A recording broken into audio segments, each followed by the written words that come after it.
की हड्डी, जिसको आपने जो कर्मचारी वर्ग है वो उन सबका सम्मान करते हुए और यहाँ जो समाज का भविष्य एसीएस के माध्यम से आदिवासी छात्र यहाँ आए हैं उनका भी सम्मान करते हुए और जो अभी सिलेक्शन हुआ है नीट और जेईई में उनको बधाई देता हूँ।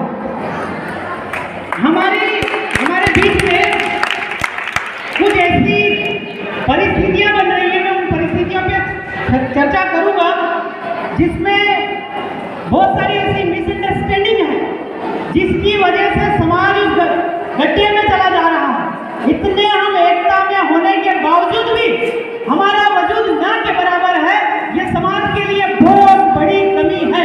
इस कमी को सुधारने के लिए हमें आज यहाँ पे सोचना है।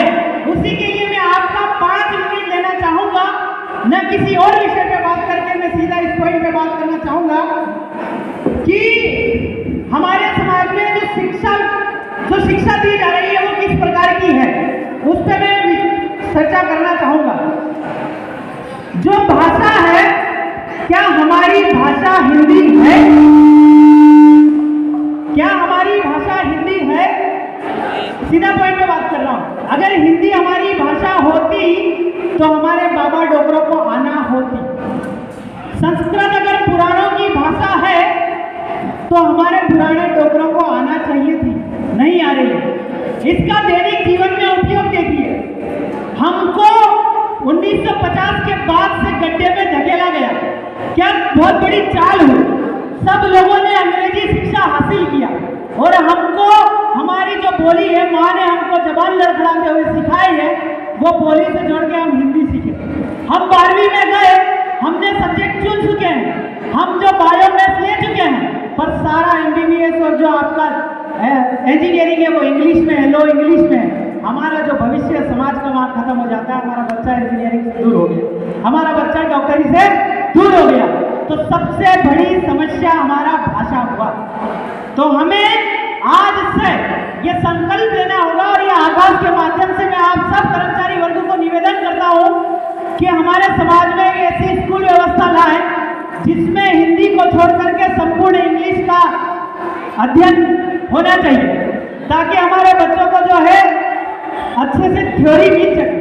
क्योंकि आपका जितनी भी थ्योरी है वो आइंस्टाइन ने दिया है, जो आपका किसी ठाकुर या किसी अपने लोगों ने नहीं दिया है, तो हमको समझने में बहुत बड़ी दिक्कत होती है। दूसरी चीज यह है कि हमको अभी 1993 में बोला गया कि इस देश में आदिवासी रहता ही नहीं है। बहुत बड़ी सोच का विषय है। और वो कह रहा है कि आप सब लोग भील इकट्ठे हुए हैं, तो वो कह रहे हैं कि भील की जो शब्द है भील के, वो संस्कृत से मिलते हैं, अर्थात इस देश में आदिवासी नहीं है। ये बहुत बड़ा हमारे लिए संकट है। ऐसा इसलिए हो रहा है कि हमारा नामकरण देखिए, आपका नामकरण पे जाएंगे तो आपका 4 प्रकार के नाम हम लेना चाहेंगे, माफी चाहेंगे, किसी को बुरा लगे। एक है डेविड, दूसरा है सलीम, तीसरा है प्रकाश और चौथा है गड़िया। आप डेविड को देख के पता कर देंगे कि ये आपका क्रिश्चियन है, आप सलीम को देख के पता कर देंगे कि ये मुस्लिम है, आप प्रकाश को देख के बता देंगे कि वो हिंदू है। अगर गड़िया नाम लोगे तो आप पता कर पाओगे आगे। समाज वो कह रहे हैं, राष्ट्रपति जी कह रहे हैं कि भील देश का आदिवासी है और आदिवासी देश का मालिक है, पर ये संभव नहीं हो पा रहा कि प्रकाश इस देश का भील है या आदिवासी है कि नहीं, क्योंकि प्रकाश तो जो है अदर जगह काउंट हो रहा है। तो हमारा जो नामकरण है, आप सब लोग डॉक्टर हैं, इंजीनियर हैं, यहाँ पे डिप्टी कलेक्टर लोग भी बैठे हैं, तो अगर आप लोगों का नाम गड़िया होता, हुगली होता या हकरी होता, हरजी होता, क्या आप डॉक्टर या इंजीनियर नहीं बन सकते थे? हमारे को उस प्राथमिक शिक्षा में ही बोला, अनपढ़ जैसा बिहेव किया गया कि ये गड़िया कैसा नाम है, पर ये एक्चुअल में आपकी आइडेंटिटी थी जिसको आप खोल दिए। अब आपको मजबूरन भाषण देके बोलना पड़ता है कि देश का मालिक आदिवासी है, पर कुछ कर नहीं पाते क्योंकि आपका नाम जो है, किसी का नाम भरत हो गया है तो किसी का नाम प्रकाश हो गया है, तो नाम से आइडेंटिफाई नहीं हो पा रहा। तो हमें अगली जो जनरेशन आ रही है उसका नाम आज से 50 साल पहले जो पीढ़ियों के हमारे नाम थे वो नामकरण देना होगा, अन्यथा आप दरमणों हिंदुओं की गिनती में आ जाएंगे। आप आगे की बात करेंगे कि हमारे जो कर्मचारी वर्ग है और हम लोग जो युवा हैं, इस बीच हमारा जो बेहतरीन वाला संघर्ष चल रहा है, उसमें आप लोगों का सहयोग, आप लोगों की कमांड हम लोग चाहते हैं। मैं ऐसा आपसे निवेदन करता हूं, अगर आप लोग आगे होकर के कमांड या फिर युवाओं को आगे बढ़ाने का काम या समाज को सही दिशा देने का काम करेंगे तो हम आपका सम्मान और आपको साथ लेकर के चलेंगे। ये हम आपको निवेदन करना चाहते हैं। जो भी गलतियां, जो भी मिसअंडरस्टैंडिंग युवाओं से हुई है, उसकी तरफ से मैं आप सब कर्मचारी वर्ग से माफी चाहूंगा कि किसी बात का युवाओं ने अनदेखा किया हो, किसी बात का युवाओं ने आपकी बात नहीं मानी हो। पर हम अगर समाज में 3 प्रकार से चलेंगे तो हमारा कल्याण संभव नहीं है। इसलिए आगे की बात करना चाहेंगे। फिर हम बात करना चाहेंगे जमीन पे। ये संविधान का इंटरप्रिटेशन आपका जज करते हैं। कौन करते हैं? अच्छे से जज करते हैं। आपका समता जजमेंट आया 1997 में, वो कहता है कि अनुसूचित क्षेत्र में सरकार एक व्यक्ति है। The definition of the person in schedule area, schedule area में एक पर्सन का डेफिनेशन में सरकार है। सरकार यहाँ पे सरकार नहीं है। आपका कोई एग्जीक्यूटिव पावर का एक्सटेंशन यहाँ नहीं हुआ है। अगर हुआ है तो आपका हमने कम से कम 100 ITI फाइल राजभवन तक करी, आज तक जवाब हमको नहीं मिला कि यहाँ पे एग्जीक्यूटिव पावर का विस्तार हुआ है। अगर एग्जीक्यूटिव पावर का विस्तार नहीं हुआ है तो ये आदिवासियों का एग्जीक्यूटिव है किसके पास? ग्राम सभा और स्वशासन के पास। पर स्वशासन क्यों नहीं चल पा रहा है? क्योंकि आप लोगों ने जो गांव छोड़ करके गांव में इंटरफियर बंद कर दिया और आप शहर की तरफ आ गए और कॉलोनी में आपकी जो लाश जाती है, कॉलोनी वाला बेटा देखता है, कभी नहीं आता आपकी मैयत में। तो आपका जो गांव की पारंपरिक व्यवस्था है उस पर आपको थोड़ा सा ध्यान देना पड़ेगा। यह हमारा स्वार्थ है, सामाजिक स्वार्थ है। अगर जमीन बचेगी तो ही हम जिंदा रहेंगे। आप लाख कमाए, 2 लाख कमाए, करोड़ कमाए, अल्टीमेट आपने खरीदी जमीन ही, तो जो जमीन आपके समाज के पास है वो क्यों बचाई नहीं जा सकती? यह आपसे निवेदन है। फिर हमारे की जजमेंट वो ये कहा कि आदिवासी की जमीन गैर आदिवासी नहीं खरीद सकता, अनुसूचित क्षेत्र में नहीं, पूरे इंडिया में। फिर ये भी कह रहा है कि आदिवासी की जमीन, गैर आदिवासी की जमीन, जैसे पाचना शेड्यूल एरिया है, गैर आदिवासी की जमीन भी गैर आदिवासी नहीं खरीद सकता अनुसूचित क्षेत्र में। कितनी रजिस्ट्रियां गलत हुई है, इसके लिए भी हमको लड़ना है। डी प्लानर आपको हमारा सहयोग करना होगा। और आपका 5 जनवरी 2011 कैलाश बनाम काटजू, उसमें नंदाबाई के साथ बेहतरीन वाला अपराध हुआ जिसको रेप बोलते हैं। पर जो जज साहब को उनका जजमेंट सिर्फ अत्याचार तक देना था, वो अत्याचार तक सीमित नहीं रहे, वो जजमेंट को आगे ले गए। ये आप रिव्यू पिटीशन डाल सकते हैं। वो कह रहे हैं कि भारत में विविधता है। ये विविधता इसलिए है कि 92% इमिग्रेंट है, विदेशी आक्रमणकारी संतानें हैं। और वो आपका, और उन्होंने ये भी कहा कि हम उसी संतान, इसीलिए देश में विविधता है कि कोई काला है, कोई गोरा है, कोई कहीं चाइनीज दिखता है, नागालैंड तरफ जाओगे चाइना टाइप का दिखता है, कहीं जाओगे कैसा दिखता है। वो इसीलिए है कि इस देश में बाहर से आकर के DNA का जो मिक्सचर हुआ है।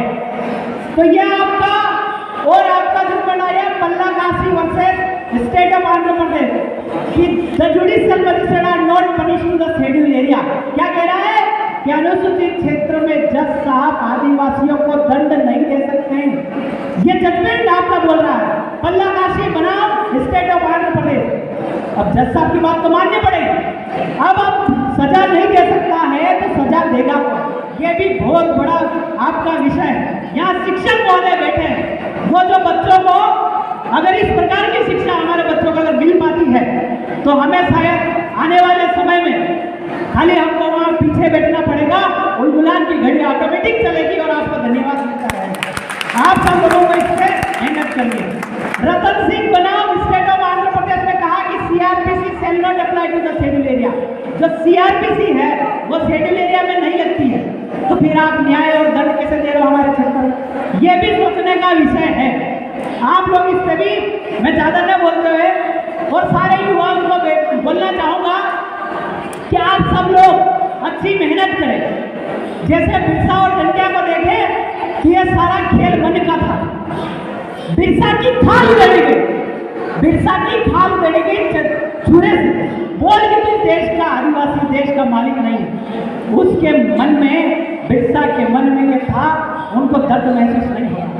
उनको ये दर्द महसूस हो रहा था मेरा समाज का क्या होगा। समाज के दर्द के सामने उनकी खाल उधेड़ के वो दर्द महसूस नहीं हो रहा था। ये दर्द, उस दर्द का हमें सम्मान करना चाहिए। टंटिया भील ने भील को अरेस्ट किया गया।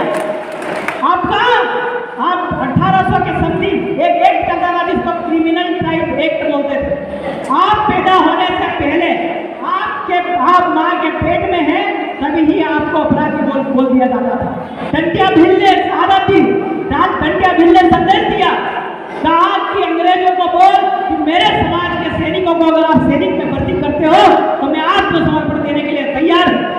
टंटिया भील ने 1700 सैनिकों के साथ आत्मसमर्पण किया। उनकी लाश कहाँ है पता नहीं है।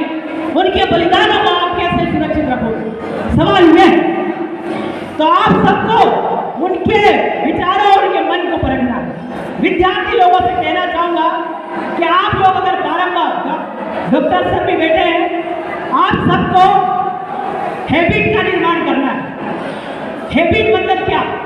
एक आपका व्यवहार बनता है और व्यवहार से एक आदत बनती है और वही आदत आपकी परंपरा और रीति रिवाज बन जाती है। अगर आप एक अच्छे समाज का निर्माण चाहते हो तो अच्छा व्यवहार चालू करो, वही आदत बनेगी और वही आपकी परंपरा बन जाएगी। यही ठीक है। इस पे भी आपको अगर पढ़ने की आदत डालना है। जैसे एक उदाहरण दें, आप कितनी भी रात है खाना खाओगे, रात अगर लाइट चलेगी तो खाना खाओगे तो निवाला कान में नहीं जाने वाला, मुंह में जाने। अगर आप गाड़ी चला रहे, सामने मुर्गी आई तो ऑटोमेटिक ब्रेक लगता है। आप मुझे देख रहे हैं कितनी बार आपकी आंख झपक हो गई, आपको नहीं पता ये कैसे हो रहा है। तो आपको भी पढ़ाई को उस तरीके से लाना है, आदत में लाना है और आदत ही आपकी परंपरा और व्यवहार बन जाएगा और इसी को आपकी भाषा में संस्कार बोला जाता है। तो आप सब लोगों से निवेदन है, जितने भी माता पिता हैं, आदर्श माता पिता हैं, उनसे भी निवेदन है कि समाज के बच्चों को सही राह दिखानी है तो अपने बच्चों के सामने दारू पीना छोड़ दो, अपने बच्चों के सामने तंबाकू खाना छोड़ दो, तभी आपका समाज सही दिशा में जा पाएगा। अन्यथा उसके व्यवहार में दारू और तंबाकू आ जाएगा। अब जितने भी बच्चे हैं इनसे ये सारा निवेदन है कि आप आदत डालिए और सुबह उठ के ध्यान प्रक्रिया को अपनाइए। बाकी जितनी भी हमारे जमीनें जा रही हैं, जितने भी कानून हैं, इसके लिए हमें विचार मंथन करके हम सब लोगों को साथ बैठना पड़ेगा। जिसमें आप कर्मचारी वर्गों को निवेदन है कि आप सब हमारा लीड करो, हमको लीड करो, हम कैसे चल सके ये सारा आप लोग हमें बताइए। और जितने भी प्राथमिक स्कूल में शिक्षक जो हैं उनसे भी मैं निवेदन करना चाहता हूं कि अब आप स्कूल में बच्चा पढ़ने आए तो उसका नाम गड़िया होना चाहिए, न कि उसका नाम प्रकाश होना चाहिए, ताकि आपकी आइडेंटिटी। मैं इतना ही बोल के अपनी बातों को यही विराम देता हूँ। आप सब लोग क्या यह करेंगे? क्या आपके बच्चों का नाम गड़िया रखेंगे? अपने बच्चों को हिंदी से दूर करके इंग्लिश में पढ़ाएंगे? क्योंकि बेनिफिट हमारा है अगर इंग्लिश से दूर हुए। अभी बहुत सारे स्टेटमेंट ऐसे आते हैं कि इस चीज को ये बोल दिया जाता है, क्योंकि उनको हिंदी में पता ही नहीं होता कि इस चीज को इसमें क्या बोलते हैं। तो हमें अपनी माँ की जो साउथ के लोग हैं उनको, जो साइंटिस्ट है वैज्ञानिक साउथ के लोग ज्यादा बनते हैं, वो क्यों बोलते हैं? क्योंकि वो अपनी माँ की बोली है उससे सीधा इंग्लिश में जाते हैं और वो थ्योरी पढ़ते हैं। हम तो बाद में चले गए एबीसीडी सीख रहे हैं। हमारे बच्चों के साथ यही होगा। आप सबसे निवेदन है कि हमारा सहयोग करें, हर लड़ाई में आप